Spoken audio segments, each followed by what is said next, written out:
In Moscow, and he wouldn't have lost 300,000 men and women, but he would have been sitting in Moscow. Quiet, please. He would have been sitting in Moscow much happier than he is right now. But eventually, he's got a thing that other people don't have. He's got nuclear weapons. They don't ever talk about that. He's got nuclear weapons. Nobody ever thinks about that.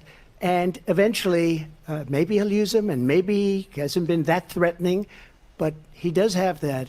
Something we don't even like to talk about. Nobody likes to talk about it. But just so you understand, they sent her to negotiate peace before this war started. 3 days later, he went in and he started the war because everything they said was weak and stupid. They said the wrong things. That war should have never started. She was the emissary. They sent her in to negotiate with Zelensky and Putin, and she did.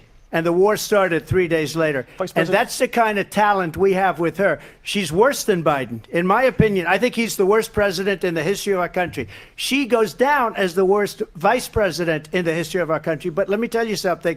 She is a horrible negotiator. They sent her in to negotiate. As soon as they left, Putin did the invasion. President Trump, thank you. You did bring up something. You said she went to negotiate with Vladimir Putin. Vice President Harris, have you ever met Vladimir Putin? Can you clarify tonight?